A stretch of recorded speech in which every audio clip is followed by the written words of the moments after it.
Porque Bolsonaro assumiu, e Bolsonaro, nesse 1 ano e meio que ele tem de governo, o que ele conseguiu acabar foi exatamente com a corrupção, cara. Não teve corrupção. É 1 ano e meio que ele fechou a caixa d'água, fechou as torneiras, registro, fechou tudo, cara. Tá com a chave na mão, não abre e não adianta. Eles tentaram tudo. Quando estourou essa pandemia, aí foi a chance deles poderem roubar tudo, entendeu? Agora eu vou voltar um pouquinho lá atrás para você entender tudo que está acontecendo no nosso país e o que há por trás disso tudo. Lá em Tancredo Neves, Tancredo ia assumir, Tancredo era do povo, não sei se você tem idade para isso, não sei a tua idade. Eles assassinaram Tancredo Neves, tanto que a Glória Maria entrou ao vivo comunicando isso, só que gravou ao vivo 30 segundos, tiraram do ar, e aí depois vieram falar que foi uma apêndice que estava inflamada e estruturada, e ele acabou morrendo disso, mas que nada, ele foi assassinado. A Glória Maria entrou ao vivo e transferiram a Glória Maria para a Europa, ela ficando rica, milionária, porque deram um cala-boca nela. E aí houve um acordo, cara, chamado Conspiração da Tesoura, que a mão da tesoura ficou sendo PMDB, uma parte da tesoura ficou sendo PSDB e a outra parte da tesoura ficou sendo PT. Então eles fizeram um acordo. Logo depois desse acordo, o que aconteceu? Fernando Collor de Mello ganhou a eleição quebrando o elo. E aí o Fernando Henrique impeachmentou ele. Tá lembrado disso? Novamente se fez o acordo da tesoura. E aí o PSDB então ia governar por 8 anos, o PT por 8 anos, voltava novamente o PSDB 8 anos e o PT 8 anos. O acordo era esse.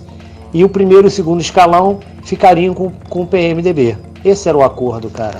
Esse era o acordo. Olha só como é que a gente estava enganado, né, cara? A gente foi enganado esse tempo todo. E aí, cara, Fernando Henrique então ficou 8 anos, elegeram o Lula, e se você prestar atenção no primeiro mandato do Lula, ele não tirou ninguém do PSDB, da parte de economia. Manteve, por isso a economia, o primeiro mandato dele foi maravilhoso. E aí ele se elegeu no segundo mandato, que explodiu já toda a corrupção no Brasil, que já vinha sendo feita em pequena escala pelo PSDB, com o Fernando Henrique, aumentou a escala para o PT, o segundo mandato do Lula aumentou mais ainda, e aí, cara, o Lula e o PT, com o olho grande, quebraram o acordo com o PSDB e o PMDB. Elegeram a Dilma. A Dilma não era para ganhar. A Dilma era para perder pro Alckmin na época. E aí o PMDB e o PSDB ficaram pé da vida com isso, cara. E tentaram romper com o PT. Sendo que aí eles fizeram um outro acordo dizendo que a Dilma perdia na segunda eleição pro Aécio Neves. O que fez? Novamente o Lula rompeu o acordo. O Toffoli era o juiz do TRE. Se você lembra disso, às 19 horas ele fechou tudo, fechou para a imprensa, fechou para todo mundo, ninguém entrava, às 11 horas da noite ele abriu, dando a vitória para Dilma, com 54% das intenções de voto, e a gente sabe que não aconteceu isso, o Aécio ganhou, entendeu? E aí, imediatamente, o Fernando Henrique, junto com o PMDB, e o vice da Dilma era o Temer, PMDB, fizeram empechate da Dilma e mantiveram 2 anos do mandato do PMDB com o Temer. A intenção deles era agora normalizar o negócio. O PMDB ganharia 8 anos e o PMDB ficaria 8 anos e o PT ficaria fora. E aí, cara, eles criaram lá atrás, para derrubar o PT, um super-herói chamado Moro, que foi criado por esse mecanismo, pelo mecanismo da tesoura. Então prepararam um super-herói para apresentar para a população brasileira, como se fosse um super-herói, e aí ele caçou o Lula, eles queimaram o Lula e o PT geral, o Lula foi preso, o Moro virou um herói nacional. E aí o que aconteceu? O Bolsonaro resolveu ser candidato, já viu o Trump ganho lá nos Estados Unidos e vindo numa crescente de patriotismo no mundo. Com essa briga entre PMDB, PSDB e PT, se enfraqueceram. E aí, o Bolsonaro começou a vir com um enredo da seguinte forma: família, pátria e Deus. Era tudo o que o povo queria. E a palavra capitão simbolizou o Capitão América nos Estados Unidos, patriotismo, colou. O povo então inflamou e aconteceu o que o PSDB, o PMDB e o PT não queriam. A direita ganhou por causa dessa briga, esse olho grande do PT. Então nós ganhamos, nós conseguimos quebrar a hegemonia, conseguimos quebrar o mecanismo e ganhamos. O problema todo é que a gente não esperava, por exemplo, que o Mandetta e o Moro, quer dizer, o Moro eu já sabia, eles eram traidores, né? O Mandetta, na verdade, eu já sabia que ele era corrupto, que eu conhecia a história dele do passado. Eu já tinha avisado para o Flávio Bolsonaro, eu trabalhei com ele 2 anos, tá? Pedi demissão agora para um novo projeto que eu ia começar, mas esse coronavírus aí me arrebentou, cara. Eu ia lançar um resort lá em Saquarema e por isso que eu pedi demissão do Flávio. Mas eu avisei para o Flávio que o Mandetta era corrupto e já tinha avisado para ele sobre o Bolsonaro não chamar o Moro para trabalhar na justiça, porque você não pode chamar alguém que você não pode demitir, cara. É muito complicado. E só conseguiu quebrar o traidor do Moro porque o exército, a ABIN, descobriu as gravações do Moro e aí não teve jeito, o Moro foi obrigado a sair. Nesse período, aconteceu no meio do ano passado, o mecanismo começou a preparar a queda do Bolsonaro. Como é que eles fizeram? Primeira coisa que eles fizeram foi soltar o Lula. Botou o Lula com prisão domiciliar. Segundo passo nessa mesa de xadrez para derrubar o Bolsonaro, na tentativa de derrubar o Bolsonaro, foi deixar o Lula gravar, autorizado pelo STF, que estava acumulado, a gravar as lives. Ou seja, ele teria acesso à milícia Mortandela. E é o que aconteceu, a milícia Mortandela começou a escutar ele, a esquerda começou a escutar ele agora em lives gravadas. A terceira parte dessa mexida do xadrez para a derrubada do Bolsonaro foi o STF, ter autorizado o Lula para ir visitar o Papa. Aí é que vem a vírgula de quem está por trás disso tudo, que é a nova ordem mundial. Então o que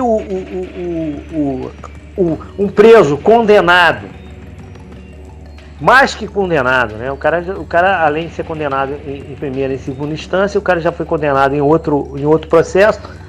Ele tem mais 8 processos para ele responder.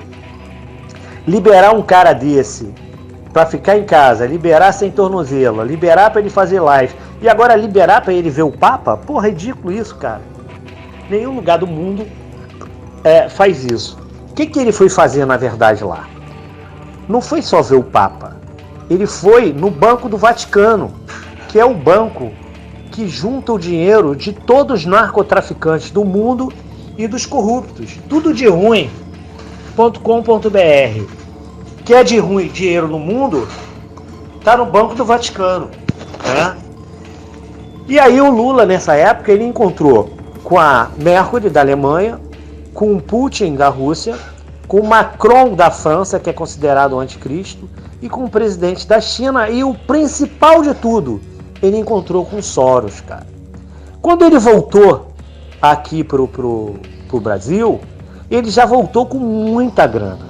E aí, se você prestar atenção, se você voltar nas matérias, ele mandou chamar todos os governadores do Brasil, fez uma reunião com esses governadores, e apenas dos 27, 20 aceitaram participar, recebendo uma fábula de dinheiro. Imediatamente a isso, em novembro, o Dória, Witzel, Caiado governador do Rio Grande do Sul, Santa Catarina, Pernambuco, Pará, que tinham sido elegidos pelo Bolsonaro, o Bolsonaro que tinha elegido ele. O único que era contra é o da Bahia. Começaram a bater no Bolsonaro direto, novembro, metade de novembro para cá, dezembro inteiro. Dezembro estoura na China o vírus, a Covid-19. Os governadores já sabiam, mantiveram o carnaval para contaminação geral da galera e continuaram batendo de frente com o Bolsonaro direto, porque eles já tinham montado a estratégia de roubo para quebrar o país e para quebrar o Bolsonaro, para poder impeachment o Bolsonaro. Aí, além dos governadores, o Maia entrou em ação, não votando nada que o Bolsonaro, desde o ano passado, nada que o Bolsonaro colocava, ele votava.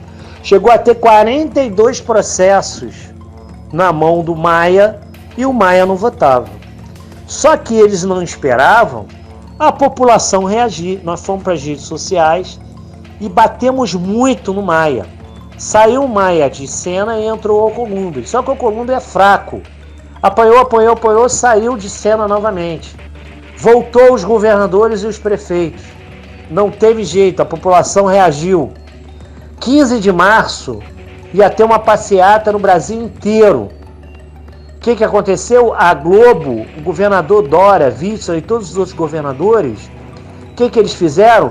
Eles fizeram um trabalho na mídia fortíssimo, causando pânico geral, dizendo que ia morrer mais de 1.000 pessoas, milhões de pessoas vão morrer se vocês forem para essa passeata, não façam isso, etc e tal. Porque ali já ia ser a queda desses governadores todinho, ia ser a queda do Maia e do Alcolumbre. Só que o pessoal ficou com medo e apenas 30% veio para a rua. E aí eles continuaram tomando um sobrefôlego na existência. Resultado, passou então, já que eles não conseguiram a queda do Bolsonaro, passou a pior parte do mecanismo deles, que foi botar o STF para combater o Bolsonaro. Começou com o Gilmar Mendes, passou para o Toffoli, Lewandowski, vai só vendo. Passou pela Carmen Lúcia, revezando, todo mundo se revezando, entrou para o Celso de Mello, veio com tudo o Alexandre de Moraes, que é um ladrão danado, envolvido no PCC e no Comando Vermelho. E agora, por último, veio o Barroco e o Fluxo, né? Fux, negócio assim. E aí, o que aconteceu? Eles estão se revezando para tentar derrubar o Bolsonaro. Não conseguiram novamente, porque o povo veio para a rua 7 semanas seguidas. Eles vieram para a rua em Brasília. A gente tentou fazer aqui em Niterói, não conseguiu, porque o prefeito de Niterói, esse comunista safado, não deixou. No Rio de Janeiro, o Witzel colocou a polícia e também não deixou fazer, então só aconteceu em Brasília. Aí o que aconteceu,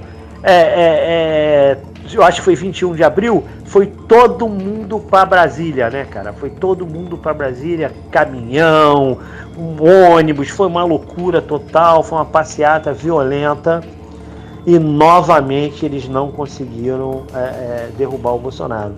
E aí eles cometeram um erro gravíssimo. O Celso de Mello cometeu um erro gravíssimo nessa mesa de xadrez. E no xadrez, se você mexe uma pedra errada, você praticamente perde a partida. E foi isso que aconteceu. Eles quase perderam a partida com essa mexida errada. Qual foi a mexida errada, Maurício? Foi divulgar o vídeo.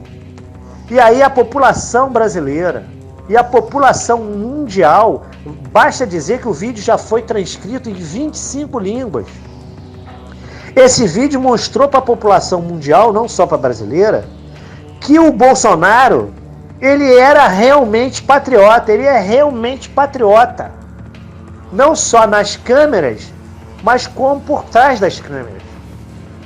E aí, desmontou o Moro. O Moro passou a herói para bandido traidor. Isso deu uma quebrada no STF também. Um ministro foi lá, um general foi lá conversar com o Alexandre de Moraes.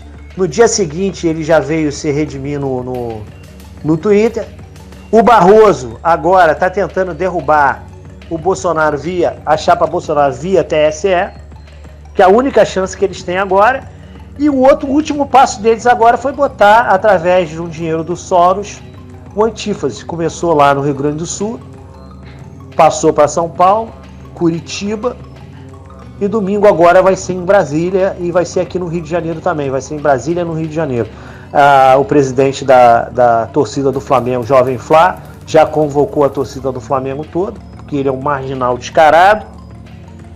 E vão para o Maracanã no domingo agora para tentar quebrar a porra toda. O que eles não esperavam, mais uma vez, foi a reação dos patriotas. E dessa vez, uns patriotas muito poderosos. Começou em Curitiba, o Vanderlei Silva convocou todas as academias de lutadores de todas as artes marciais para ir em defesa do Brasil e do Bolsonaro. E recolocaram na terça-feira agora a bandeira do Brasil no mastro novamente que eles tinham queimado. E os antífasas não apareceram. Já foi convocado aqui no Rio de Janeiro também os lutadores de todas as academias, e em Brasília também. E domingo o pau vai cantar, irmão. Domingo vai ser uma guerra que eu vou te contar um negócio. Vai ser uma guerra violenta domingo. O pau vai cantar, vai ter morte. Com certeza, com certeza. O pau vai cantar feio e a gente não vai recuar, cara. A gente vai tentar destruir esses caras aí. Agora, com o finzinho já da pandemia, porque deixa eu te explicar uma coisa aqui como sanitarista, com um cara que tem 33 anos no Ministério da Saúde, trabalhando com vírus e vetores, toda virose, toda pandemia, toda epidemia, ela tem um período de 12 semanas, que acabou agora, acaba hoje. Completam 12 semanas hoje. Ela bate de 12 a 15 semanas, entendeu? Então o que acontece?